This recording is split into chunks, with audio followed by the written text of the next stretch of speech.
Good afternoon, my people. What is going on? It is your main man, Charles Tank Harris, the founder and chief visionary officer of the financial literacy platform, Wealth Our Way, where our motto is wealth is not only for the wealthy. I welcome each and every one of you to episode 193 in our 15 Days of Christmas series. We are at day 5. Time is just zipping right along as we get ready to head into the holiday season's kickoff with Thanksgiving next Thursday. You know, it's a big man's holiday, and I'm ready for it. But before we get started, I want to practice the attitude of gratitude and say thank you, thank you, thank you to everyone who is here with me live as I stream across the Wealth Our Way Facebook page and the Wealth Our Way Network YouTube page. We are over 400 subscribers on the YouTube page now. I thank you guys for your continued support and sharing our social media and our content. I also want to give the Wild Nation salute to the many members of Wealth Our Way Nation who watch this program pre-recorded overnight during the weekend, anywhere they can squeeze 15 minutes of financial literacy in. And last but not least, a heartfelt how are you to the good folks on the Life 101 platform who listen to the audio recording of this very here program. I would be remiss if I did not, I gave a condolences last week to my man Thane, whose mother passed. He's going through a very, very tough time. Then, like 1-2 punch, right after that, I heard about a childhood friend of mine and the brother of Wealth Our Way Nation member, Carla. Carla's my childhood girlfriend. For those of you who don't know, she stays in the background and comes and listens to the content. Love you for that, Carla. My heart goes out to Carla, her sister Cheryl, kids, siblings, cousins, many family members.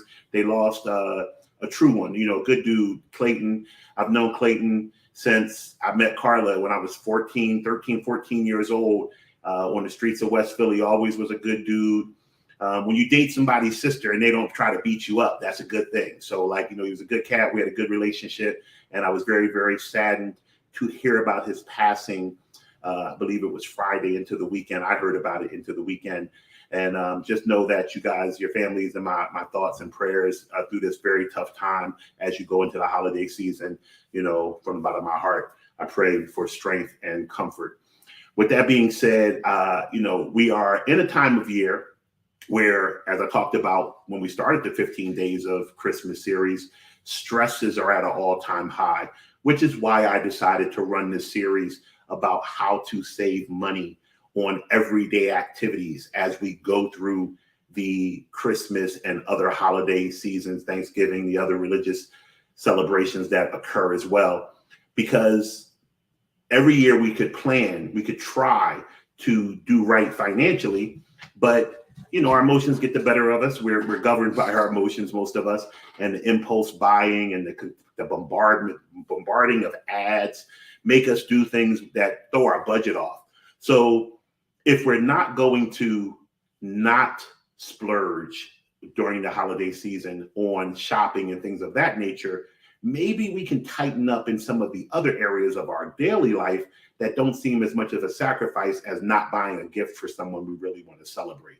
So we are on day 5, and the two tips I'm going to give you today deal with a subject very near and dear to my heart because I'm constantly on the road, constantly in my truck. It's how to save money with your vehicle. I just got my oil changed yesterday, several miles over when it should have happened, and it was $91. I'm not a handy guy. I tell people this all the time. I'm not a man's man in that regard. You'd catch my wife changing the oil on our car before you'd catch me doing it. And the reality is that perhaps it's time to learn. 5 quarts, 6 quarts of oil may cost me $30-$40. I'm not even sure of the price, but I'm sure it's not $90. Maybe I need to learn how to get up under the car, drop the oil pan, drain. My immediately thought, I started thinking of how hard this is going to be and where I'm going to get rid of the oil and all that stuff. But yeah, the markup is crazy. $91 is a lot for an oil change. Gas through the roof right now. One of the things that I do, and we talked about this before, I try wherever possible to shop at the same gas station. I don't want to advertise the gas station because they're not paying me, but I have one gas station. I have their credit card, And I only use their credit card for gas purchases. And when I use their credit card for gas purchases, I get 15 cents off per gallon. So it just so happens where I live, if I drive maybe a half mile, 3/4 of a mile up the road, that particular brand of gas is normally the cheapest gas in my area anyway. And then you take 15 cents off of it. I've been living a couple weeks ago, the gas was $2.99, which had went sub $3, and I got 15 cents off. It was $2.84 a gallon. I did a dance while I was pumping my gas, which is crazy because $2.84 is still high for gas for what we're used to historically. But when gas is $3.49, $3.79 in some places, and you get $2.80, $2.84 for gas, you're clapping your hands. So I say that to say we have to start finding ways to save money in our vehicle. One of the things that I have learned to do, and it's helpful because all of these things stack on top of each other, I've learned to slow down a little bit when I drive. I'm a bit of a speed demon.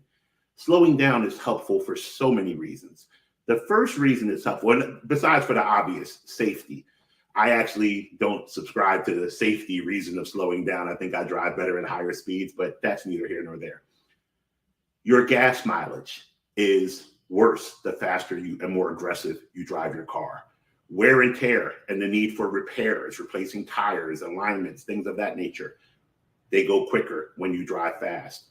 Speeding tickets, not only the cost of the ticket, but the increase in your insurance when you drive fast. So there's a bunch of reasons to drive your car slower, to save money, to burn less gas, to make your car more fuel efficient, to shop at the same gas station time and time again so that you can get a reward for the loyalty of being that gas station's client.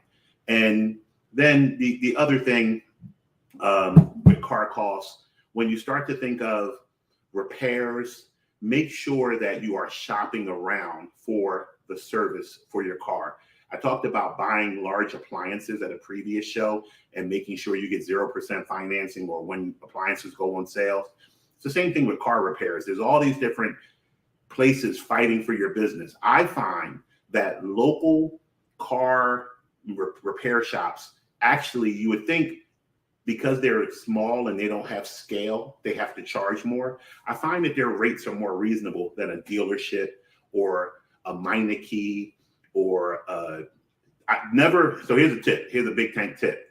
Never get full service repair at one of the oil change spots. I find that the prices there are very, very high. When they show you your filter and tell you your filter needs to be changed, take your car to a regular mechanic and get these services done there.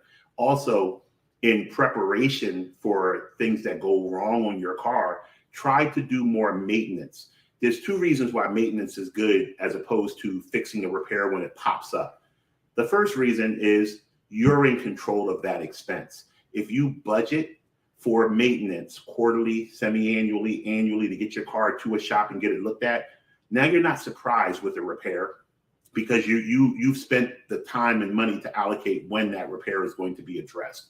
The other thing is the more you do maintenance, the less you'll run into situations where unexpected expenses occur because you're finding a problem when it's a $3 problem and not a $300 problem.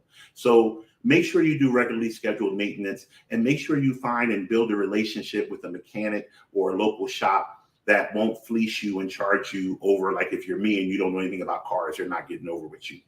Speaking of cars, purchasing cars, I've been getting a lot of emails. I don't know if these companies are not doing their own homework. I get a lot of offers to refinance my auto loan right now. My credit score is popping. It's looking real sexy and banks want me as a client. I get solicited all the time from credit unions, credit card companies, banks to refinance my car. I have 3 car notes, one from my main car and 2 of my daughter's cars. All 3 of my car notes are sub 4%. Every refinance offer I'm getting, because we are in high inflationary times, are starting at 7%, 8%. They are sending these things out to me like they are doing me a favor. Do not refinance and start to pay more. most people who have car loans that are existing, we got those loans during a low interest rate environment. So now that we've moved into a higher interest rate environment, refinancing probably doesn't make sense. Conversely, talking about refinancing, I have some real estate in the greater Philadelphia area, and I have a business mortgage on these properties where my mortgage is like 9% interest only.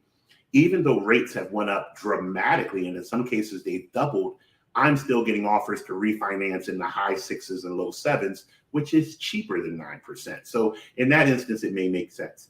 But as you go through this holiday season, please keep in mind that you can keep your daily expenses under control by doing a bit of planning. And today we just want to talk about the things around cars. The last thing I'll say about cars, if you're in the market, I know it doesn't sound like the exciting, sexy thing to do, but please consider buying pre-owned vehicles, certified pre-owned vehicles if you can, because you can make sure that they're not going to break down on you, that they still have some warranty left, or that the dealer offers you an extended warranty. Because depreciation on cars is probably one of the most aggressive costs that you'll have when you buy a new vehicle. If you get a sturdy, attractive, well-cleaned, and well-maintained pre-owned vehicle, you will still feel good about yourself by having a reliable method of transportation. You do not need to go to bankruptcy court because you want to floss on them and hit them with a brand new Mercedes S550. So those are my tips today. I'm about to bounce out, taking the girls to go see Wakanda Forever now that it's not the opening weekend, and I'm going to go see what all the fuss is about. I know it's going to be dope. I want you guys to have an amazing remainder of your day. I'm traveling this week, but I do feel as though we will be able to pull off 15 minutes of finance on Thursday. I will keep you posted. Check the site. And remember, wealth is not only for the wealthy. You guys take care.